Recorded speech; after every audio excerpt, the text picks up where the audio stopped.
this is Catherine from Accelerated Reader reading books for you. Today I will be reading chapter 47 from Two Worlds, a novel of friends and foes from strange places by Laura T. Lee. Before I begin reading, I would like to give a big thanks to the author for sending me this book to read on my channel. In the description below, I've included links where you may find and purchase this book. Don't forget to like and subscribe. Chapter 47. Lily and Juanita took the bus to the Empire State Building. As soon as Juanita spotted Jake, she became much more cheerful. "Jake, where have you been? I have to go to school here now, and geography class is horrible." After the happy reunion, they all went to the Statue of Liberty, where they could talk and enjoy the view at the same time. "Teresa's sister is coming," Lily said, which wasn't really the best way to start off a conversation. Stacy groaned. "Oh, not her again." "She destroyed nearly half of the Elfin City 10 years ago and exploded the candy store," Tara explained. Stacy nodded grimly. "Worst day of my life." "Can we stop talking and actually go to the statue?" Jake asked. In front of them, the Statue of Liberty stood, tall and proud, with a torch in hand. "We could take a cruise ship," Stacy offered. "But the lines are too long," Lily said. The two admission lines were filled with at least 100 people each. Strangely, the huge boats were empty. The people manning the ticket booths didn't seem to be letting anyone in. Lily glanced to her right and saw a duck floundering near the boats. The workers were trying to shoo it away. For a second, its form flickered, turning gray and transparent. Lily nudged Stacy. "Are you seeing this?" she asked. "Yeah," Stacy whispered back. Jake frowned. "Teresa must be somewhere near." "But Sophie's also on Earth," Tara said. "And Sophie's magic is gray." Juanita stared at the duck. Besides them, the people waiting in line seemed to take no notice.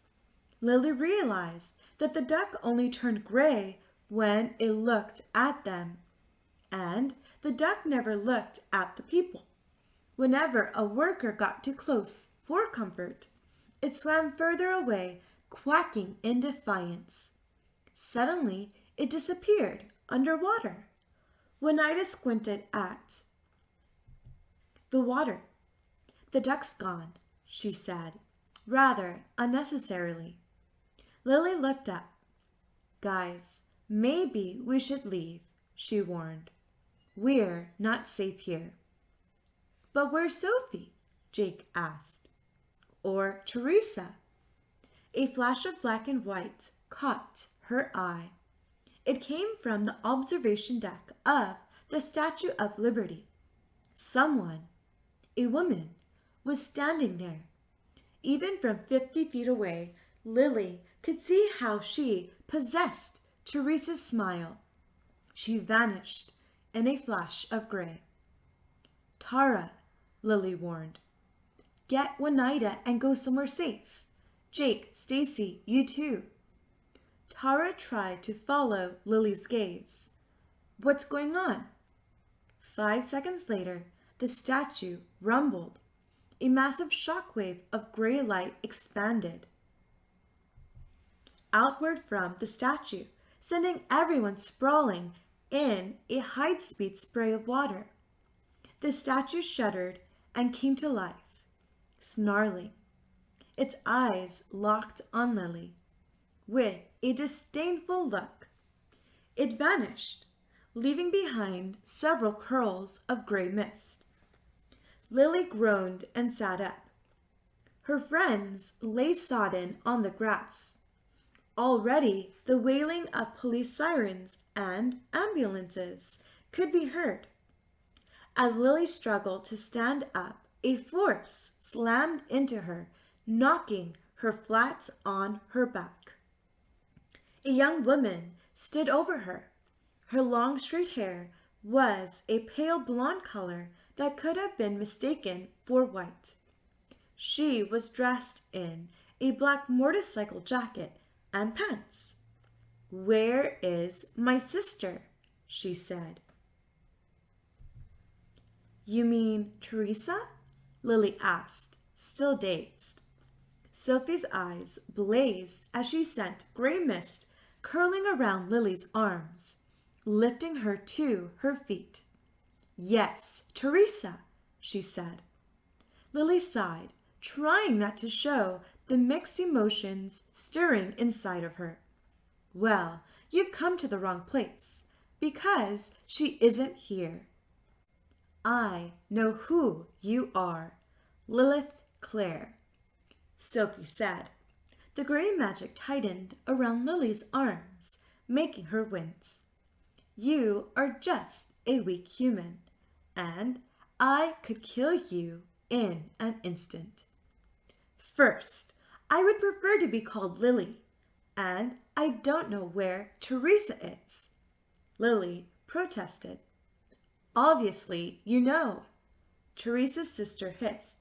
"Scaredy cat." As the sorceress raised her hand to strike, she suddenly flew backward. Lily gasped for air. Sophie had apparently been strangling her with mist. Pretty stupid, right? As she fell onto the ground, Sophie got to her feet and almost immediately fell to her knees, clutching at her head. In a swirl of gray mist, an all too familiar figure appeared behind her. "Hello, sister," Teresa said. "It's been a long time since you called me sister, Teresa," Sophie said. Teresa sighed in exasperation.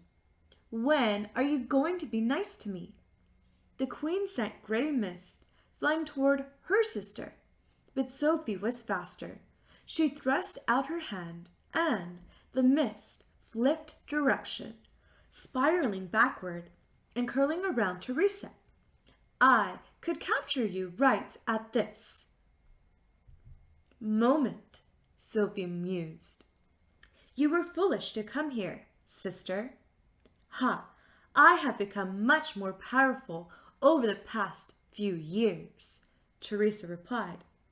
Lily, who had been sitting on the ground, staring at the two in amazement, snapped back to her senses as she heard a groan behind her. Tara sat up, rubbing her head. "Lily, what just happened?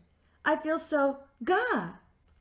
Tara scrambled backward in the grass on her hands and feet. She pulled a grenade out of her pocket as she looked at Teresa in shock. "Go away, Teresa. I promise I'll throw this at you," she yelled. Teresa rolled her eyes. "Nice to see you too, Tara." Sophie suddenly attacked Teresa again, lifting her off her feet. The queen thrashed and kicked as gray mist curled around her arms. Teresa's sister looked at Lily one more time. "Stay away from my sister," she hissed. "If you dare seek me, remember the Statue of Liberty and just think about what I can do." With a flash of gray, they both disappeared, leaving two objects glimmering in the grass. Lily peered into the grass and picked up an emerald and a sapphire.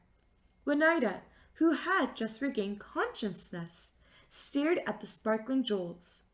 "Sophie's and Teresa's symbols of power," she said.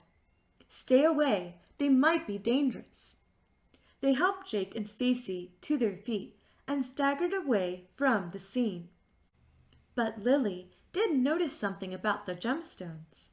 In the heart of the sapphire, there was a small spot of gray that was sparkling and spreading throughout the gem, slowly consuming it and turning it into an emerald, which could only mean one thing. Sophie was much more powerful than they thought. Little by little, she was poisoning her sister's magic and life force. Thank you for listening. Stay tuned for Chapter 48. Don't forget to like and subscribe. In the description below, I've included links where you may find and purchase this book.